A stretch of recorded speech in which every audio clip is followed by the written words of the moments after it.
الحمد للہ نحمده ونستعینه ونستغفره ونؤمن به ونتوکل علیہ ونعوذ باللہ من شرور انفسنا ومن سیئات اعمالنا من يهده الله فلا مضل له ومن يضلل فلا هادي له ونشهد ان لا اله الا الله وحده لا شريك له ونشهد ان سيدنا محمدا عبده ورسوله ارسلہ بالہدی ودین الحق لیظہرہ علی الدین کلہ وکفی باللہ شہیدا فصلی اللہ علیہ وسلم تسلیما کثیرا کثیرا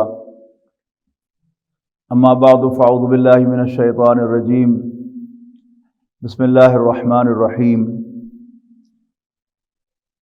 اذا السماء انفطرت واذا الکواکب انتثرت واذا البحار فجرت وَإِذَا الْقُبُورُ بُعْثِرَتْ عَلِمَتْ نَفْسٌ مَّا قَدَّمَتْ وَأَخَّرَتْ يَا أَيُّهَا الْإِنسَانُ مَا غَرَّكَ بِرَبِّكَ الْكَرِيمِ الَّذِي خَلَقَكَ فَسَوَّاكَ فَعَدَلَكَ فِي أَيِّ صُورَةٍ مَّا شَاءَ رَكَّبَكَ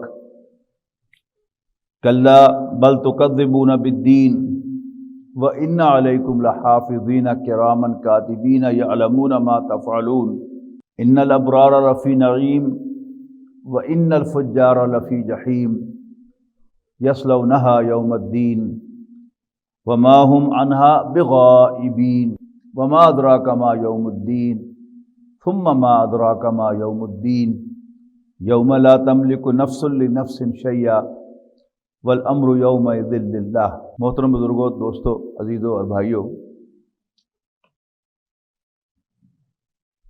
آپ کو یاد ہوگا کہ ہم جمعے کے اجتماعات میں قرآن مجید کی صورتوں سے براہ راست رہنمائی حاصل کرنے کی کوشش کر رہے ہیں اور نصیحت حاصل کرنے کی کوشش کر رہے ہیں۔ تو ہم علمی اور تفسیری نکات بیان کرنے کی بجائے قرآن مجید کی سرفیس پر جو نصیحت ہے اسے اخذ کرنے کا ایک کوشش کر رہے ہیں، اس کو اخذ کرنے کی۔ تو آج ہم انشاءاللہ سورۃ الانفطار کا مطالعہ کریں گے۔ 30ویں پارے کی یہ سورت ہے اور سورت کا نمبر ہے 82۔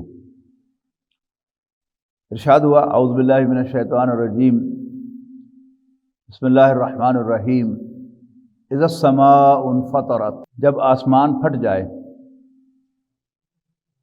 واذا الکواکب انتثرت، اور تارے جھڑ جائیں، واذا البحار فجرت،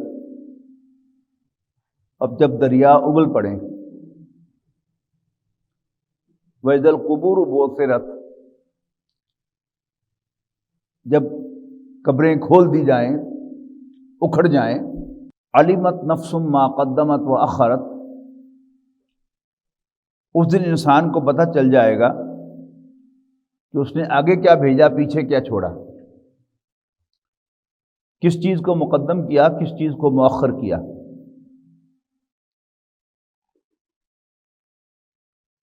یا ایھا الانسان، اے انسان، ما غرک بربک الکریم، تجھے اپنے رب کریم کے بارے میں کس چیز نے دھوکہ دیا؟ الذی خلقک فسواک فعدلک، جس نے تمہیں بنایا، سنوارا اور تمہیں ہر اعتبار سے بیلنس کیا۔ قرآن مجید کی بہت سی صورتوں میں صورتوں کے آغاز میں قسمیں کھائی گئی ہیں، جیسے والعصر ان الانسان لفی خسر، والشمس وضحاها واللیل اذا سجا ما ودعک ربک وما قلی واللیل اذا یغشی والنہار اذا تجلی وما خلق الذکر والانثی ان سعیکم لشتی۔ یہاں قیامت کا نقشہ کھینچا گیا ہے کہ اس کی قسم نہیں کھائی گئی۔ بہت سی صورتوں میں قیامت کی قسم بھی کھائی گئی ہے، لا اقسم بیوم القیامہ، سورۃ قیامہ کے شروع میں۔ یہاں فرمایا اذا السماء انفطرت، یعنی قیامت کے جو احوال ہیں ان میں سے کچھ احوال کا ذکر کیا گیا جو سب اسی سے متعلق ہیں. مثلا یہ آسمان جو بڑا فرم نظر آتا ہے، جس میں کہیں کوئی ہول نظر نہیں آتا، جس میں کہیں کوئی دراڑ نظر نہیں آتی، یہ پھٹ جائے گا.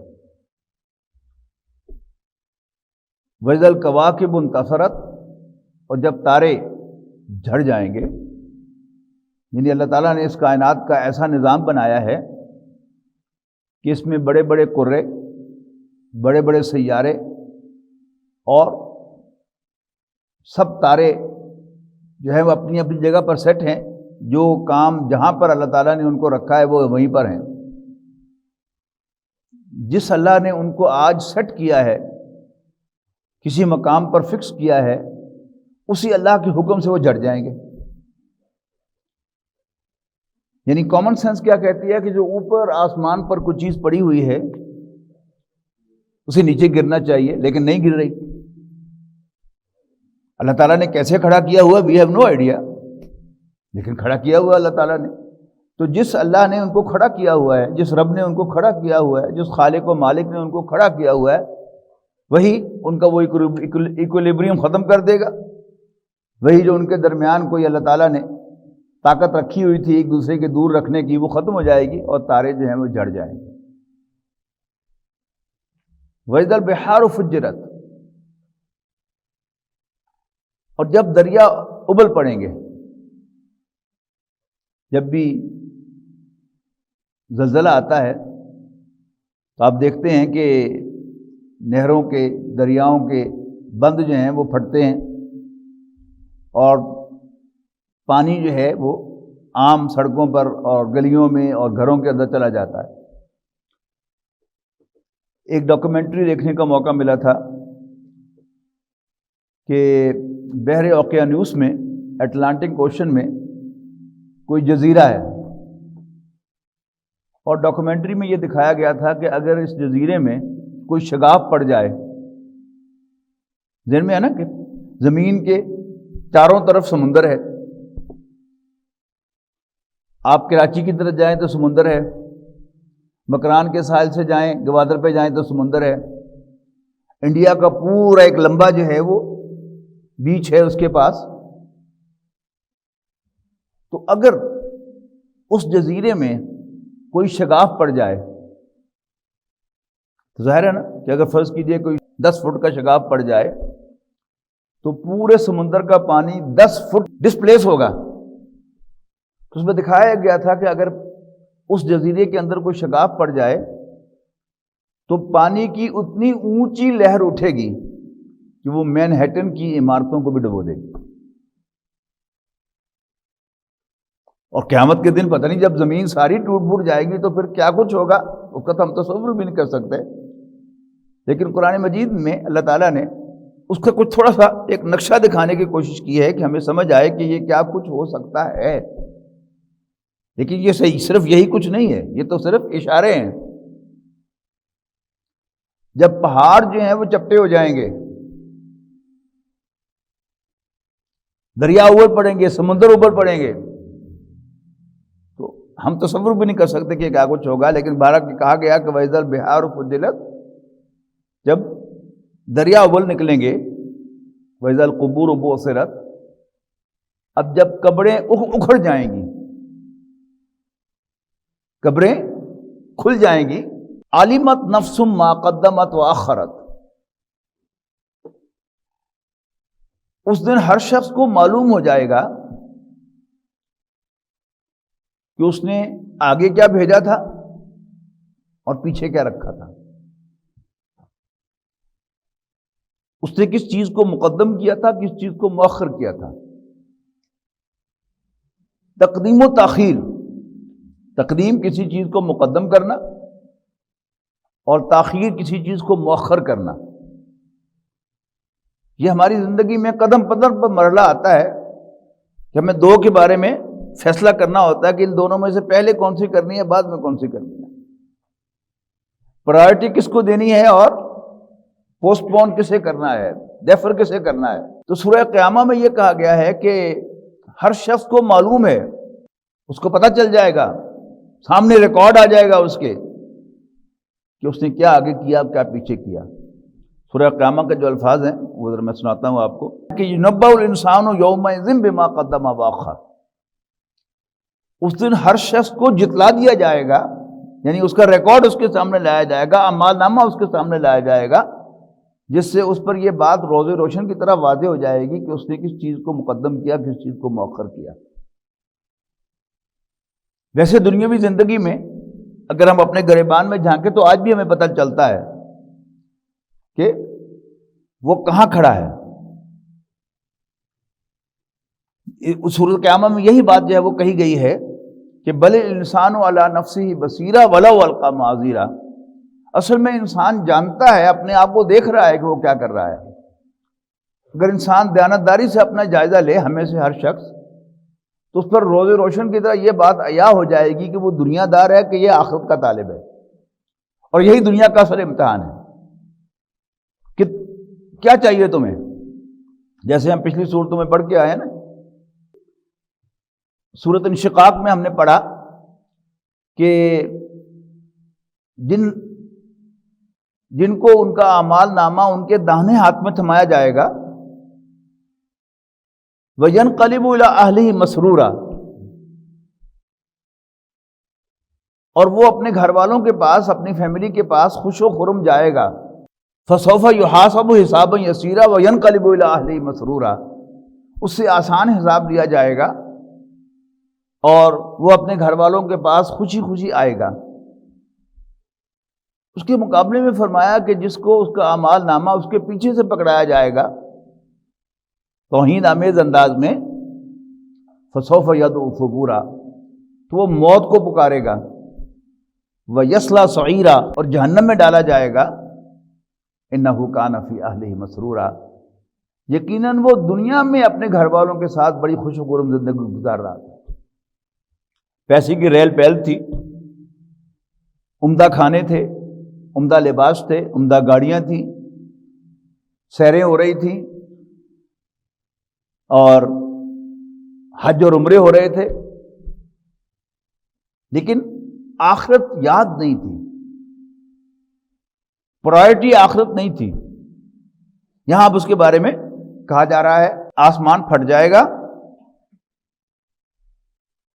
ستارے جھڑ جائیں گے، دریا ابل آئیں گے، اور قبریں زیر و زبر ہو جائیں گی، پھٹ جائیں گی۔ علمت نفس ما قدمت واخرت، تو اس دن ہر شخص کو پتہ چل جائے گا کلیئرلی۔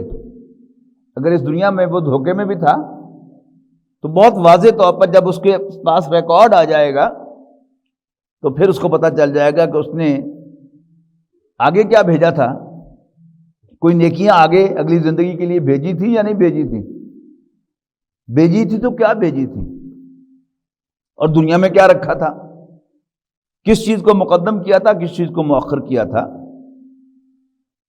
یا ایھا الانسان ما غرک بربک الکریم، اے انسان تجھے اپنے رب کریم کے بارے میں کس چیز نے دھوکہ دیا۔ آخرت کے انکار کی کئی صورتیں ہیں۔ ایک ہے کھلا انکار، جیسے کفار نے کیا کہ ہی ہاتا لما توعدون، نبی اکرم صلی اللہ علیہ وسلم نے کہا کہ جدھر تم مجھے ہمیں بلا رہے ہو، جدھر تم پکار رہے ہو، امپاسبل، ہو ہی نہیں سکتا۔ اذا متنا وکنا ترابا ذالک رجعٌ بعید، جب ہم مر جائیں گے اور مٹی ہو جائیں گے، تم کہتے ہو اٹھائے جائیں گے،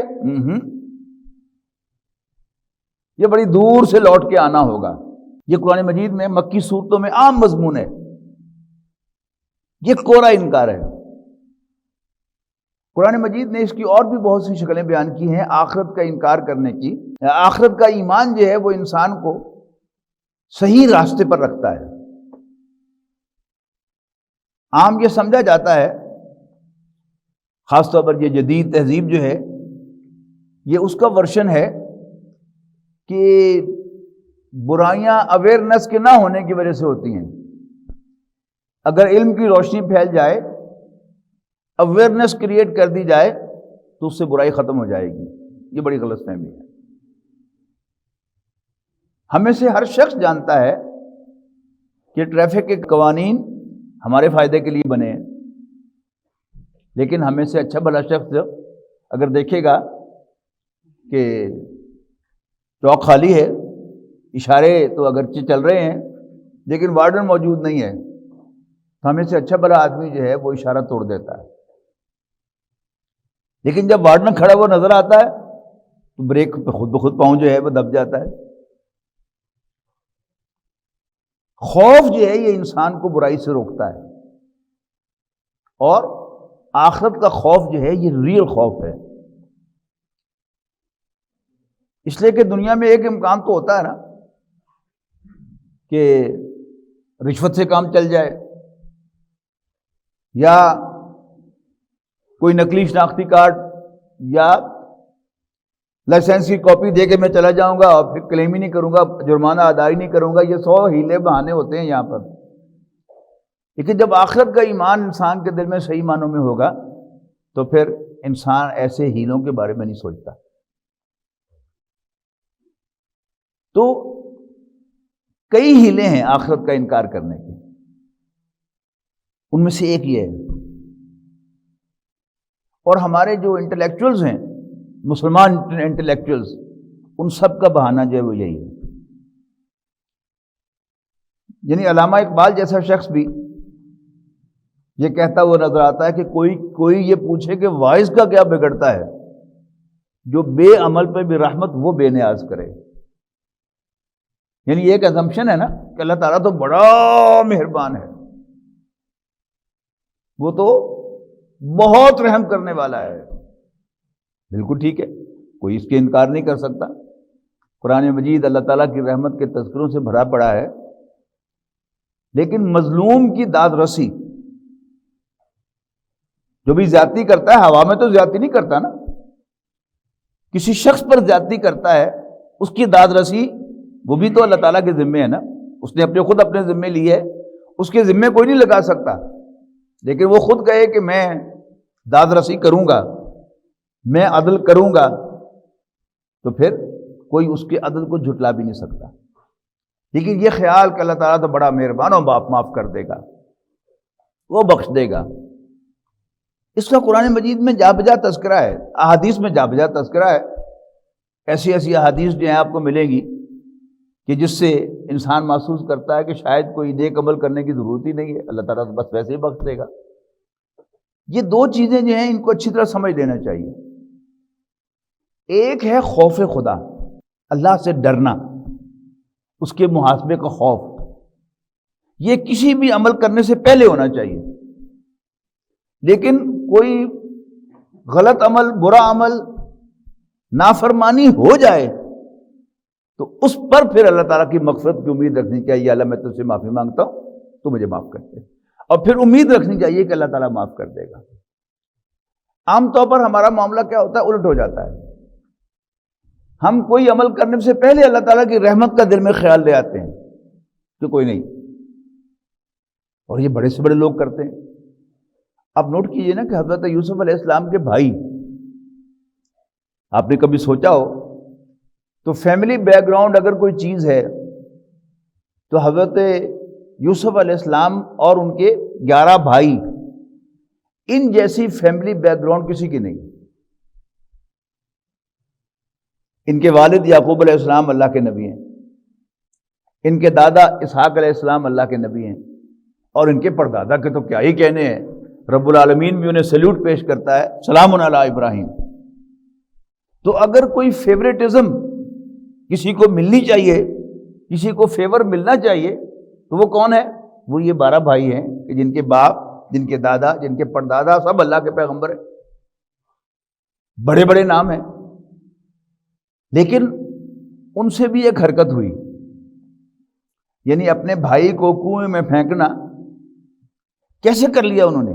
وہاں بھی یہی چیز ہے کہ اب مجبوری ہے، ابا جان کی توجہ کو اپنی طرف ڈائیورٹ کرنا ہے، مجبوری ہے، وَتَكُونُوا مِن بَعْدِهِ صَالِحِينَ، اس کے بعد نیک بن جانا۔ قرآن مجید میں تذکرہ ہے، یہ قرآن مجید کے الفاظ آپ کو سنا رہا ہوں، وَتَكُونُوا مِن بَعْدِهِ صَالِحِينَ۔ تو کام کرنے سے پہلے تقویٰ کی اور خوف خدا کی ضرورت ہے، لیکن غلطی ہو جائے، بڑے سے بڑا گناہ ہو جائے تو پھر اس پر معافی مانگنا جو ہے وہ ضروری ہے، اور معافی مانگتے ہوئے اللہ تعالیٰ سے امید رکھنی چاہیے کہ اللہ تعالیٰ معاف کر دے گا، اور یہ توبہ کا دروازہ اللہ تعالیٰ نے کھلا رکھا ہوا ہے۔ یہ توبہ گناہ کے بعد ہے، اللہ تعالیٰ کی رحمت کی امید نافرمانی کے بعد ہے، نافرمانی سے پہلے نہیں۔ لیکن ہم کسی بھی سٹیج پر ہیں، ہم نے پہلے اللہ تعالیٰ کی رحمت کی امید رکھ لی، پھر برا کام کر دیا، اللہ تعالیٰ کی نافرمانی کر دی، اس کے بعد بھی اللہ تعالیٰ کی طرف سے معافی کا دروازہ کھلا ہے، وہ بند نہیں ہوتا، اس لیے کہ جہاں تک 100% عدل کا تعلق ہے، ہم میں سے کوئی بخشا نہیں جا سکتا۔ نبی اکرم صلی اللہ علیہ وسلم نے ایک مرتبہ ارشاد فرمایا، کوئی شخص جنت میں داخل نہیں ہوگا جب تک اللہ تعالیٰ کی رحمت شامل حال نہ ہو، اللہ تعالیٰ مہربانی نہ فرمائے۔ تو نبی اکرم صلی اللہ علیہ وسلم سے پوچھ لیا صحابہ کرام نے کہ اللہ کے رسول آپ بھی؟ تو آپ نے فرمایا ہاں، استغفر اللہ ربی 70 مرۃ فی کل یوم، میں تو دن میں 70 دفعہ یعنی ملٹیپل ٹائم اللہ تعالیٰ سے بخشش مانگتا ہوں۔ اس لیے کہ آخرت کا محاسبہ جو ہے وہ صرف اعمال کا محاسبہ نہیں ہے، مکمل محاسبہ ہے۔ اللہ تعالیٰ نے اپنی نعمتوں کا بھی تو حساب لینا ہے، اور ہم تو ایک بال کا بھی شکر ادا نہیں کر سکتے، ایک ناخن کا بھی شکر ادا نہیں کر سکتے۔ آتا ہے حدیث میں کہ ایک شخص اللہ تعالیٰ کی عدالت میں پیش کیا جائے گا تو اللہ تعالیٰ اس سے کہے گا کہ جا، میں نے تمہیں معاف کیا۔ وہ کہے نہیں اللہ میاں، میں بڑی محنت کر کے آیا ہوں، میں نے نمازیں پڑھی ہیں، روزے رکھے ہیں، تیری فرما برداری کی ہے، تیری نافرمانی سے بچتا رہا ہوں، تو حساب لے میرا، میں حساب کے لیے تیار ہوں۔ تو اللہ تعالیٰ پھر اس سے کہے گا کہ جا جا، میں نے تمہیں معاف کیا۔ جب وہ بار بار اصرار کرے گا تو اللہ تعالیٰ فرشتوں سے کہے گا ہاں بھی اس کا حساب شروع کرو، سب سے پہلے اس کی آنکھ کا حساب۔ اور آپ کو معلوم ہے کہ کوئی مرد آنکھ کا حساب نہیں دے سکتا، تو وہ آنکھ کے حساب میں ٹھس ہو جائے گا۔ پھر وہ آنکھ کا حساب بھی کئی طرح سے ہوگا نا، ایک تو یہ کہ اللہ تعالیٰ کی اس نعمت کا استعمال صحیح کیا کہ غلط کیا، اس اعتبار سے میں کہہ رہا ہوں کہ مرد اس کا حساب نہیں دے سکتا، لیکن آنکھ اللہ تعالیٰ کی ایک بہت بڑی نعمت ہے، اس کے شکر کا بھی تو حساب ہونا ہے کہ نہیں ہونا۔ وہ میں کہتا نا کہ ایک ایک ناخن، ایک ایک بال، اس کا حساب۔ اور انسان سے جب کوئی نعمت چھن جاتی ہے تب اس کو محسوس ہوتا کہ میں تو بڑی نعمت سے محروم ہو گیا۔ میں نے پہلے بھی تذکرہ کیا تھا کہ سال پہلے یہ یہاں واک کرتے ہوئے میں گر گیا تو میری یہ انگلی ٹوٹ گئی، اور ابھی تک سیدھی نہیں ہوئی اور ہونی بھی نہیں شاید۔ اب مجھے احساس ہوا کہ یہ انگلی کتنی امپورٹنٹ ہے۔ انسان سمجھتا ہے نا کہ 4 انگلیاں ہیں، ایک آدھ شاید نہ بھی ہو تو گزارا ہو جائے گا، لیکن میں بتا نہیں سکتا آپ کو کہ میں کیا کچھ نہیں کر سکتا۔ یعنی اگر ہم میرے دستخط دیکھیں پہلے کے اور بعد کے، آپ کو فرق نظر آئے گا، اس لیے کہ قلم میں یہ انگلی جو ہے اس کا اپنا ایک رول ہے، سب سے زیادہ طاقتور انگلی یہی ہے۔ لکھنے میں دقت، ہزار بند باندھنے میں دقت، اور پتہ نہیں کہاں کہاں اس کی دقت جو ہے محسوس ہوتی ہے۔ آج یہ بھی میں عام طور پر وہ رومال ہوتا ہے نا، جیب والا رومال، تو اس کو کپڑوں میں ڈالا جائے تو وہ ادھر ادھر اڑ جاتا ہے، تو میں اس کو خود واش روم میں دھو لیا کرتا ہوں۔ تبھی میں دھو رہا تھا آنے سے پہلے، تو معلوم ہوا کہ وہ رومال جو ہے وہ دھونا، وہ یوں کر کے ملنا جو ہے اس انگلی میں، وہ بھی دقت محسوس ہوتی ہے کہ یہ انگلی کام نہیں کرتی۔ تو اللہ تعالیٰ کی چھوٹی سے چھوٹی نعمت، اس کا بھی حساب ہونا ہے۔ تو یا ایھا الانسان، اور پھر حساب تو حساب ہوتا ہے نا، ہمارا پنجابی کا محاورہ حساب حساب ہوتا ہے۔ تو مہربانی اپنی جگہ پر ہے، حساب اپنی جگہ پر ہے، حساب ہم نہیں دے سکتے. ہاں اللہ تعالیٰ کو ہم نے خوش کر لیا اس دنیا میں تو اللہ تعالیٰ ہم پر اپنی مہربانی فرمائے گا اور آسان حساب اور مغفرت، جسے میں عام طور پر کہا کرتا ہوں کہ 3 حرف اگر مل جائیں ہمیں قیامت کے دن کی غفرہ، forgiven، معاف کر دیا گیا، تو بس ہمارے لیے اتنا ہی کافی ہے. تو یا ایھا الانسان ما غرک بربک الکریم، اے انسان تجھے اپنے رب کریم کے بارے میں کس چیز نے دھوکہ دیا؟ نو ڈاؤٹ وہ کریم ہے، وہ غفور ہے، وہ رحیم ہے، وہ ودود ہے، وہ رؤوف ہے، لیکن اس کا ناجائز فائدہ نہ اٹھاؤ، اس کو آفینڈ نہ کرو، اس کو ناراض نہ کرو، اس کی رحمت کے سائے کے اندر رہنے کی کوشش کرو. ما غرک، اس کا ناجائز فائدہ نہ اٹھاؤ. ما غرک بربک الکریم، اے انسان تجھے اپنے رب کریم کے بارے میں کس چیز نے ڈیسیو کیا، دھوکہ دیا؟ اللہ، اب یہ وہی بات جو میں کہہ رہا ہوں کہ اس نے ہر چیز پرفیکٹلی بنائی ہے. الذی خلقک، جس نے تمہیں تخلیق فرمایا، فسواک، پھر تجھے ٹھیک ٹھیک کیا، یعنی ایک ایک جوڑ، ایک ایک بال. یعنی آپ غور کریں تو یہ بال ہمارے جسم پر ایسے ہی نہیں ہیں. آپ انگلیوں پر غور کریں کہ یہاں یہ چند بال ہیں ہر شخص کی انگلی پر، باقی جگہ پر نہیں ہیں. تو یہ اگر ویسے ہی ہوتے تو پھر یہ کوئی پیٹرن نہ ہوتا ان کا، اور کبھی یہ بھی انسان کے نہیں ہوں گے تو پھر اندازہ ہوگا کہ یہ بھی بڑے امپورٹنٹ تھے. ایسا بظاہر تو معلوم ہوتا ہے نا کہ ایسے ہی ہیں، لیکن کوئی چیز ایسے ہی نہیں ہے. اللہ تعالیٰ نے پرفیکٹلی بنایا ہے. کان کی شیپ، ناک کی شیپ، آنکھ کا سٹرکچر، انسان کے جوڑ، ہڈیاں، پھر اس کے جو مختلف جو سیکریشنز اس کے جسم میں بنتی ہیں اور اس کے ہارمون، یہ سب کے سب کیا ہیں؟ یہ اللہ تعالیٰ کی نعمتیں ہیں، اور ان سب نعمتوں کا حساب ہونا ہے. تو الذی خلقک فسواک، جس نے تمہیں بنایا اور تمہیں سنوارا. ایک تو جنرل مفہوم ہے کہ اللہ تعالیٰ نے انسان کو بنایا اور سنوارا. قرآن مجید میں اس کا ایک اور مفہوم بھی ہے. وہ کیا ہے کہ جانوروں کے مقابلے میں اللہ تعالیٰ نے انسان کا جو نفس ہے، انسان کا جو دل ہے،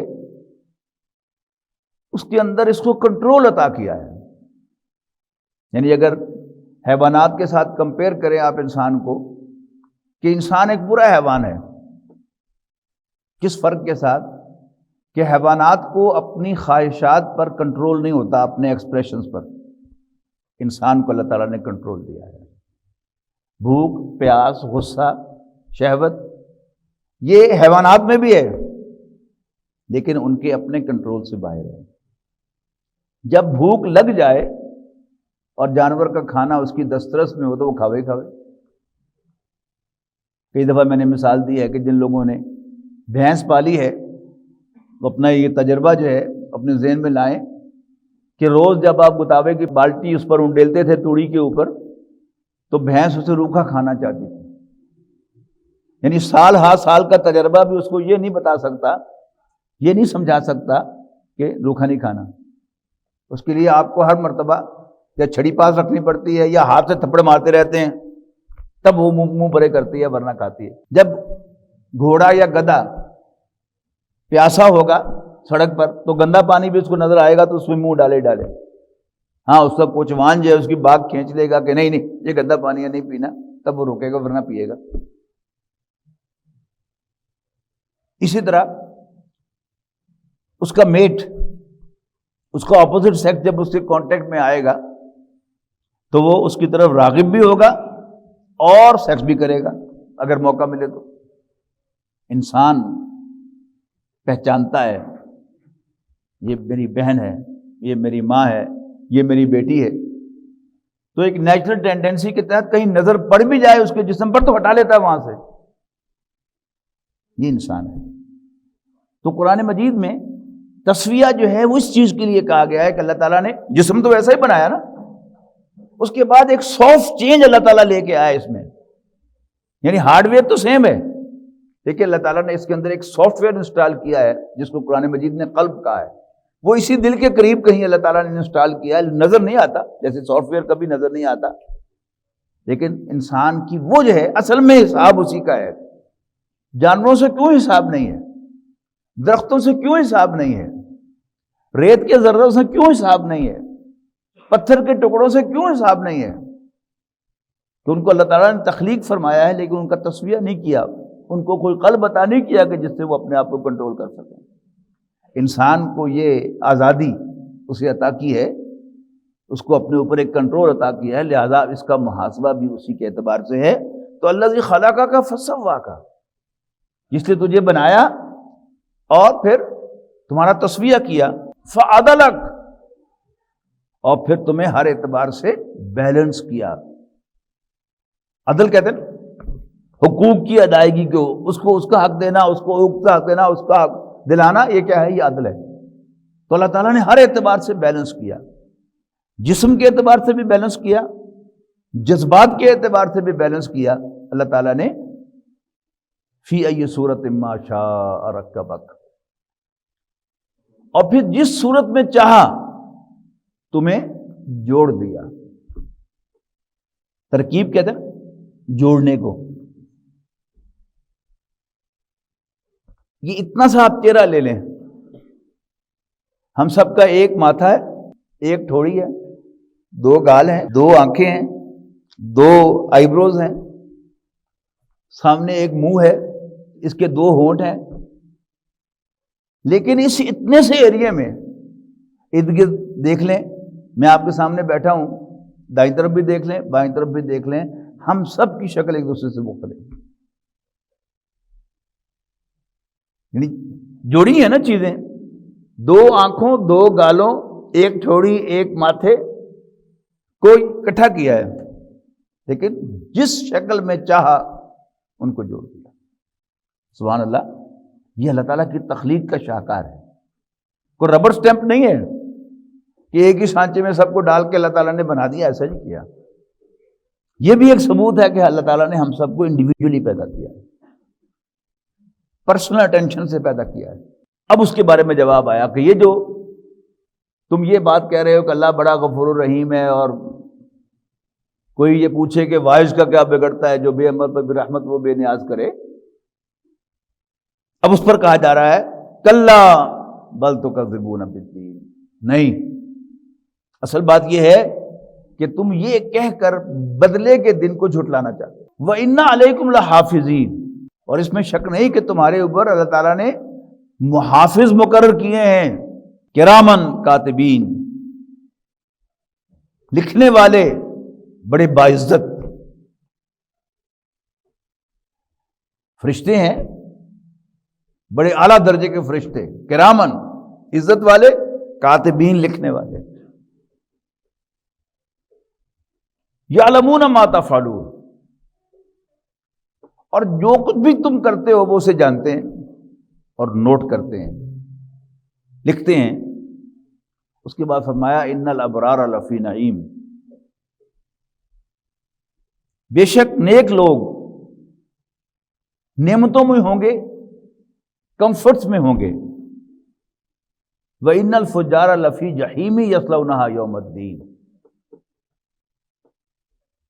اور گناہ گار جہنم میں ہوں گے، یصلونہا یوم الدین، وہ بدلے کے دن اس میں ڈالے جائیں گے.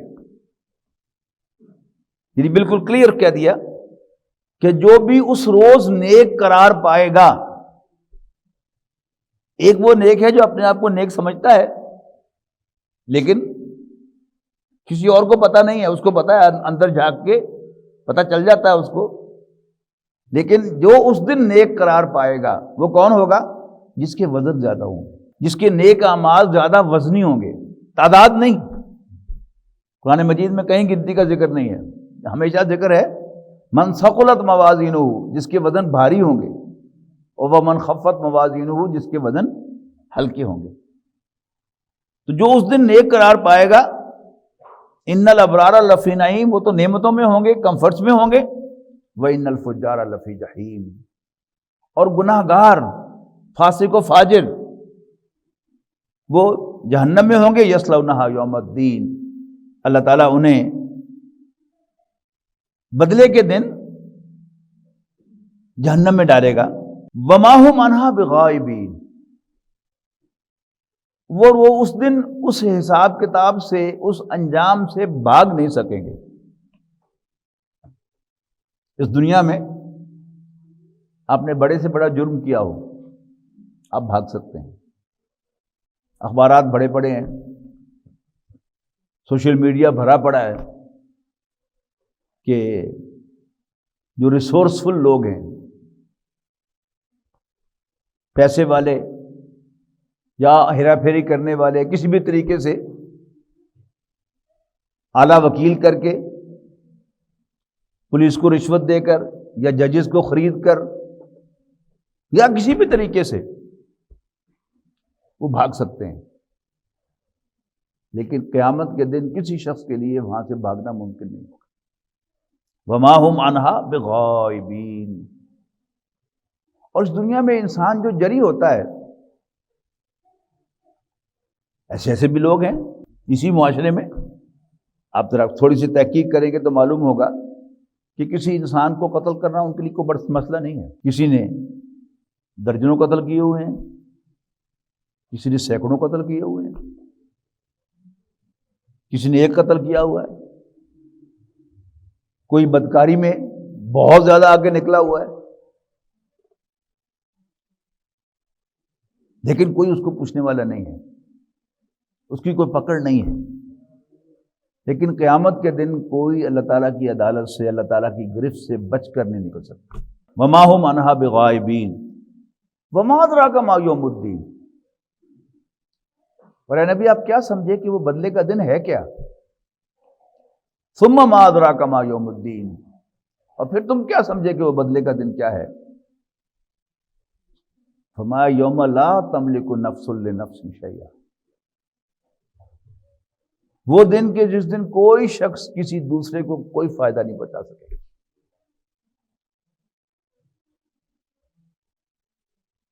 یہ جو ایک دوسرے کا فائدہ پہنچانا ہے، ہم دنیا میں ایک دوسرے کے کام آتے ہیں، ایک دوسرے کو فائدہ پہنچاتے ہیں، ایک دوسرے کو بچاتے ہیں، لیکن وہاں نفسی نفسی ہوگی، میں اب دور نہیں ہے وہ صورت، انشاءاللہ ہم پڑھیں گے، سورۃ عبس، اس کے آخر میں فرمایا گیا کہ جب وہ بڑا ہنگامہ ہوگا، شور مچے گا، یوم یفر المرء من اخیہ، جس دن ہر شخص اپنے بھائی سے دور بھاگے گا، وامہ وابیہ، ماں سے دور بھاگے گا، باپ سے دور بھاگے گا، وصاحبتہ، اور اپنی بیوی سے دور بھاگے گا، وبنیہ، اپنے بیٹے سے دور بھاگے گا۔ آج یہ سب ایک دوسرے کے کام آتے ہیں نا، ماں بھی کام آتی ہے، باپ بھی کام آتا ہے، بیٹا بھی کام آتا ہے، بیوی بھی کام آتی ہے، بھائی بھی کام آتا ہے، لیکن اس دن کل امرئ منہم یومئذ شأن یغنیہ، بس ایک فکر دامن گیر ہوگی، ایک پریشانی لاحق ہوگی کہ جو ان کو ہر چیز سے غنی کر دے گی، بے نیاز کر دے گی۔ اور ایک اور صورت میں اس سے بھی بڑی بات کہی گئی ہے کہ انسان کہے گا کہ اللہ میرے بیٹے کو، میرے بھائی کو، میری بیوی کو، میری ماں کو، ان سب کو پکڑ لو، مجھے چھوڑ دو۔ اندازہ تو لگائیں کہ کتنا ہاریبل وہ دن ہوگا۔ ہم تصور کر سکتے ہیں اس دنیا میں کہ ہمیں سے کوئی کہے کہ میرے پتر کو پھاڑ لو تو میں چھڑ دو۔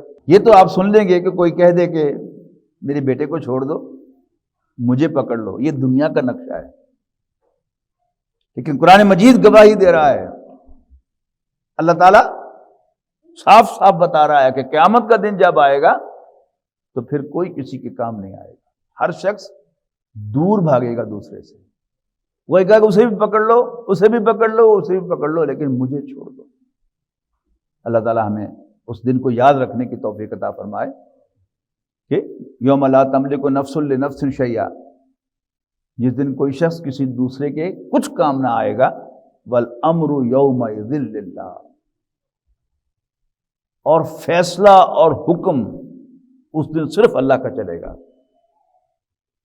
سب کے سب اللہ تعالیٰ کے فیصلے کے محتاج ہوں گے، اس کے منتظر ہوں گے کہ میرے حق میں کیا فیصلہ ہوتا ہے۔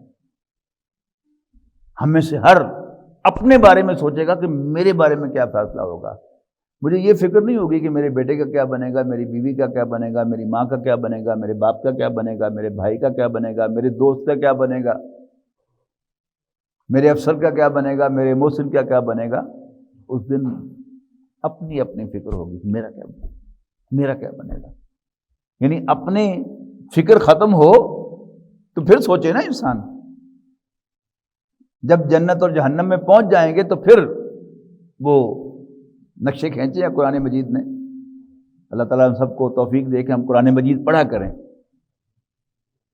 بڑی غضب کی کتاب ہے، سب نقشے کھینچے ہوئے ہیں کہ کچھ اصحاب الاعراف ہیں جو جہنم اور جنت کے درمیان جو دیوار ہے اس پر ہوں گے، وہ ان کو بھی پہچانیں گے جو جنت میں بیٹھے ہیں، اور ان کو بھی پہچانیں گے جو جہنم میں بیٹھے ہیں۔ جنت والوں سے پوچھیں گے کہ مزے کر رہے ہو؟ ان کا ہاں مزے کر رہے ہو۔ اللہ تعالیٰ نے تم سے مہربانی فرمائی تم پر؟ جی مہربانی فرمائی تم پر۔ جہنم والوں سے پوچھیں گے، جنت والے پوچھیں گے ہمارے رب نے ہم سے جو وعدہ کیا ہے ہم نے تو اس کو سچا پایا ہے، کیا تم نے بھی اس وعدے کو سچا پایا ہے؟ وہ کہیں گے نعم، یس۔ اللہ تعالیٰ نے تو بار بار وارننگ دی تھی، بار بار خبردار کیا تھا، لیکن ہم نے کان نہیں دھرا، ہم نے توجہ نہیں دی، تو جو کچھ اللہ نے فرمایا تھا وہ صحیح ہے۔ ایک جگہ فرمایا گیا کہ جب ایک دم قیامت کا زلزلہ آئے گا اور ہر چیز درم برم ہو جائے گی اور انسان حیران ہو کر پوچھے گا کہ یہ کیا ہو گیا،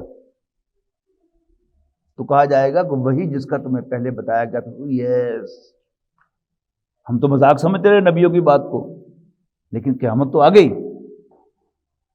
تو اللہ تعالیٰ سے دعا ہے کہ اللہ تعالیٰ ہمیں اس دن کو یاد رکھنے کی توفیق دے۔ اللہ تعالیٰ کی رحمت کی امید جب گناہ ہو جائے تو معافی مانگتے ہوئے یہ امید رکھیں کہ اللہ تعالیٰ معاف کرے گا، لیکن اپنی عام زندگی میں، عام روٹین میں کوئی بھی کام کرنے سے پہلے ہمیں سوچیں کہ مجھے اس کا حساب دینا ہے۔ اللہ تعالیٰ ہم سب کو ہدایت نصیب فرمائے، قرآن مجید کے ساتھ تعلق بنائے اور آخرت کو یاد رکھنے کی توفیق دے۔